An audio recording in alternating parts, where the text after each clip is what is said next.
Welcome to Tales from the First Nations. I'm Jay Idle, and every week I'll share with you a tale and ancient wisdom of the native tribes of North America. I'll be joined by my cats, Dawa and Fonzie, who will undoubtedly make their presence known at some point, so I might as well just list them as co-host. We hope you'll enjoy the tales and wisdom, raise your vibration, and enrich your life with us every week.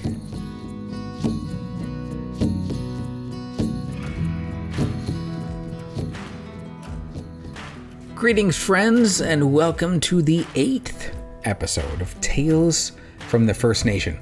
I'm Jay Idle, and I have a very interesting story for you today. I know what you're thinking. Jay, you always say they're interesting, and that's because they are.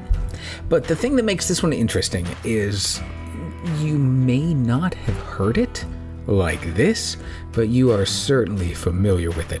It's been used and told in so many different forms over the years that it's seeped its way into public consciousness, and in one way or another, you have heard this tale. It's great.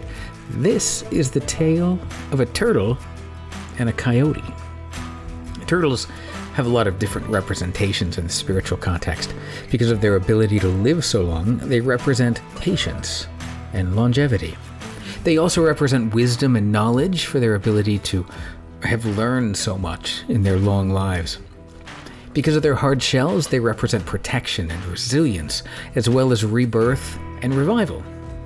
In many cultures, they symbolize the cyclical nature of life and the ability to overcome challenges.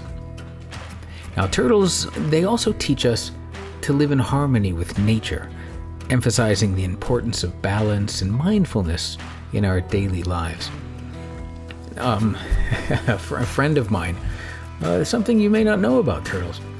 Many years ago, I was in Myrtle Beach, actually, and they sold turtles there. You could get them in the little pet shop for very cheap. And I got a couple to take back to my mother, and my friend bought 2 of them. I should say that this friend was not the one who almost killed me with the seagulls. I gotta give him credit for that. Anyway, so I got 2 turtles, he got 2 turtles. They were about silver dollar size turtles, not very big. And I took them home, gave them to my mother, who put them in her tank, and she was happy. He took them home and put them in his tank, and then thought to himself, I wonder if they'd like a bigger tank. So he put them in a bigger tank, and the turtles got bigger. And eventually, he thought, ooh, this tank might be too small for them as well. So he got a new tank, and it was real big, and those turtles got real big. And we learned that turtles grow in size to fit their habitat.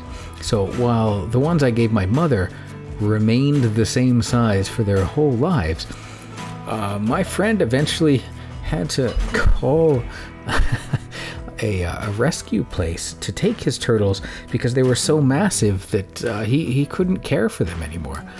They were eventually climbing over each other in the bathtub because his tank couldn't hold them. So there you go.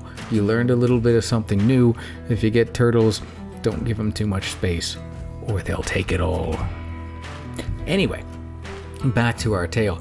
The Hopi people believed that the turtle carries the world on its back, and certainly the turtles that my friend had were kind of preparing for that moment, and they were almost big enough to do it.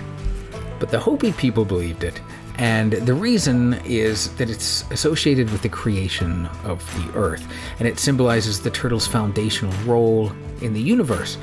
Now, the reason I bring up the Hopi people specifically is because today's tale comes from their tradition. It's the story of the turtle and the coyote.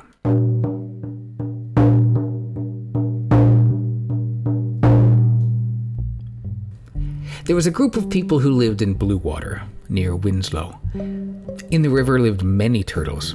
Nearby lived the coyote. He wanted the turtles so badly. He was always wondering where they lived because he wanted some for himself.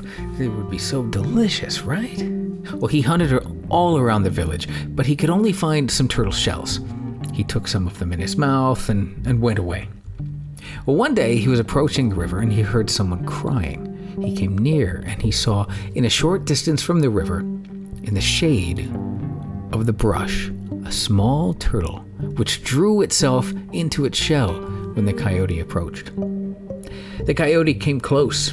He took the turtle into his mouth, turned it over and said, "So it is you that spoke out here?" "Yes," the turtle replied. "What did you say?" the coyote asked.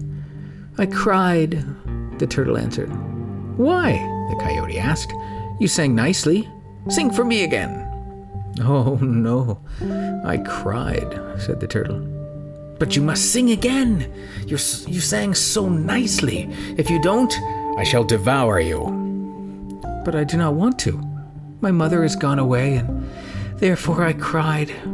I shall not cry for you again." "Very well, I shall devour you then," said the coyote. "All right, that will not hurt me." The coyote was a little surprised. "All right, I shall throw you on the hot ground." "Very well, but that will not hurt me either." "Well now, why don't you want to sing? If you refuse, I shall throw you into the water." "Oh my, don't do that, for I shall die at once."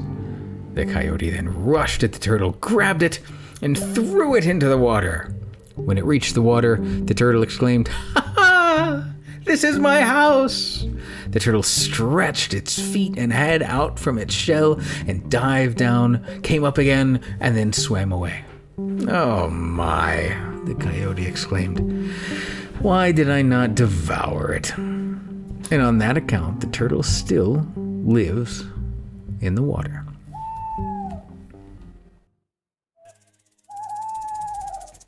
I love a good trickster story, right?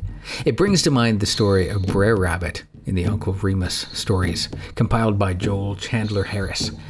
Some of the stories were believed to be compiled from stories he'd heard from former slaves in the post-Reconstruction era, while others were believed to be from Creek Indian stories. So it is very, very possible that this was the story he heard and adapted to the Brer Rabbit and the Briar Patch story.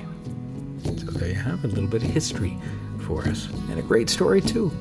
I offer my thanks to you for joining me on my journey and on this podcast. For more great stories and legends, check out the Jaguar Bird channel on YouTube.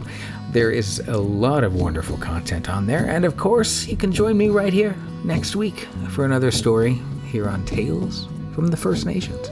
I'm Jay Idle, and I'll talk to you next time. Today's story came from Brief Miscellaneous Hopi Papers by H.R. Voth from the Stanley McCormick Hopi Expedition. It was published in 1912. Music is provided by my dear friend Scott Brocklesby, who recorded the song we're using as the open and close for the show. And our podcast image was provided by Mark Lawton. We will see you next time. All right, that's it. How'd we do, Dawa? Phones? Excellent. Then I'll share it.